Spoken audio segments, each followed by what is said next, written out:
যে রোহিঙ্গা এবং আপনার বামার বুদ্ধিস্ট এদের সঙ্গে যে সংঘাতটা, এটা যে শুধু আপনার আরাকানের মুসলিম জনগোষ্ঠী পাকিস্তানে যোগ দিতে চেয়েছে বলে এই সংঘাতটা শুরু হয়েছে তা কিন্তু নয়। আরাকান একসময় স্বাধীন রাষ্ট্র ছিল।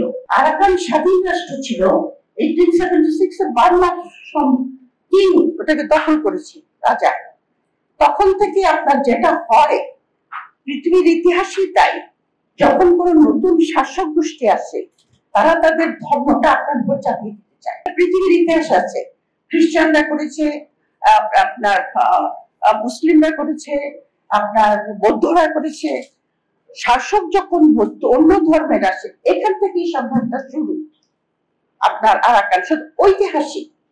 এবং এর পরবর্তী পর্যায়ে আপনার দ্বিতীয় মহাযুদ্ধের সময়ও আপনার যেহেতু তাদের দুইটা গোষ্ঠী দুইটা অবস্থানে ছিল, বামার বৌদ্ধিস্ট এবং মুসলিম রোহিঙ্গারা, সেই জন্য তারা যখন দ্বিতীয় মহাযুদ্ধের সময় জাপানিজরা যখন দখল করেছিল সাউথ ইস্ট এশিয়া, তখন এই রোহিঙ্গারা কিন্তু জাপানিজদের পক্ষ নিয়েছিল। আবার যখন ব্রিটিশরা এসেছিল তখন তার ব্রিটিশদের এগেনস্টে ছিল, জাপানিদের মানে মেজরিটি পপুলেশনের এগেনস্টে। সুতরাং এই যে তাদের মধ্যে যে অ্যানিমোসিটি, এটা এত বেশি গভীর যে এটাকে আপনার দু একটা কথা বলে বা আর্টিকেল লিখে বা বই লিখে এটাকে সলিউশন করা যায় না। সলিউশনটা করতে হবে যে রাষ্ট্রের তারা বাসিন্দা, সেখানকার সরকার, সেখানকার জনগোষ্ঠী। আনফরচুনেটলি আপনার মিয়ানমারে সেটা হয়নি। না হওয়ার জন্য আমাদের ঘাড়ের উপরে রোহিঙ্গারা এসে পৌঁছেছে। এখন বাংলাদেশের ফরেন পলিসি নিয়েও ডক্টর মাহবুবুল হক অনেক কথা বলেছে যে আমাদের এখানে কেন আপনার মিয়ানমার বাংলাদেশ স্টাডিজ নাই। সত্যি কথা, কিন্তু কি দেখেন, আমাদের দেশ 53 বছর ধরে ইন্ডো-সেন্ট্রিক ফরেন পলিসি ফলো করেছে, কিন্তু ইন্ডিয়া স্টাডি বলে কি কিছু আছে? ইন্ডিয়া স্টাডি তো হওয়া উচিত, শুধু সাউথ এশিয়ান স্টাডি আছে, কিন্তু আমি মনে করি বাংলাদেশ ইন্ডিয়া স্টাডি হোক। কারণ ইন্ডিয়া কি পলিসি, ইন্ডিয়ার নেইবারের কি পলিসি, তার সিকিউরিটি ইন্টারেস্ট কি, তার জিওপলিটিক্যাল ইন্টারেস্ট কি, এগুলো আমাদের জানা দরকার। বাংলাদেশ মিয়ানমারের সঙ্গে আমাদের কিন্তু সেরকম কোনো সম্পর্ক নাই। ডক্টর মাহবুবুল হক ঠিক কথা বলেছে, এত কাছে আমাদের নেইবার, কিন্তু আমার স্মরণে নাই যে আমার বন্ধু বান্ধবরা কেউ মিয়ানমারে বেড়াতে গেছে। তারা আপনার ইজিপ্টে গেছে, টার্কিতে গেছে, ইন্ডিয়া গেছে, কিন্তু মিয়ানমারে যায় নাই।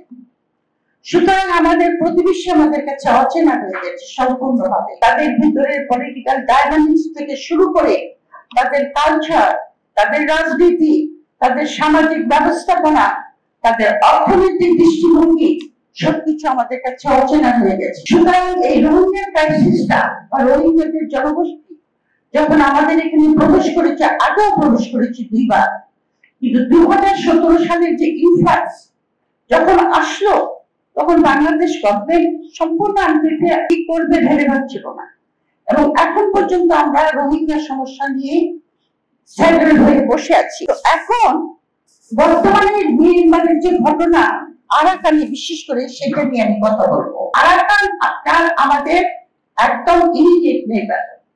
আমাদের সঙ্গে, আমাদের দক্ষিণ পূর্ব অঞ্চলের সঙ্গে আরাকানের সঙ্গে 274 কিলোমিটার বর্ডার, এবং ওই এলাকাতে এখন আরাকান আর্মি বলতে গেলে পুরোপুরি দখল নিয়ে নিয়েছে।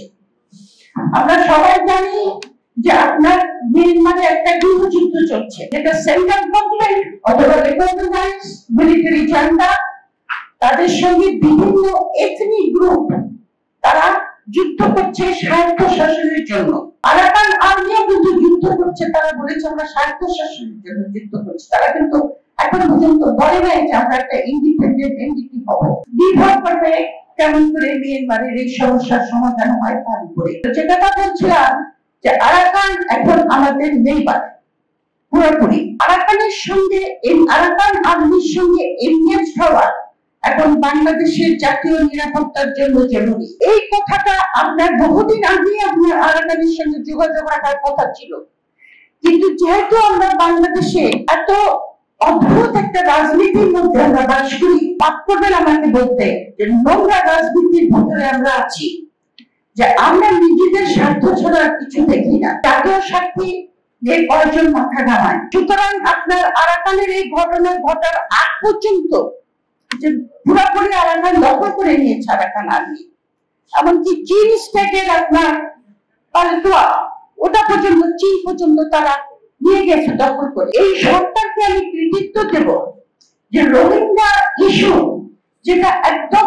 ভুলে গিয়েছিল লোকে, সেই ইস্যুটাকে আমরা সামনে নিয়েছি। ইউএনডিপি রিপোর্ট অনুযায়ী আরাকানে একটা দুর্যোগ অবস্থা চলছে।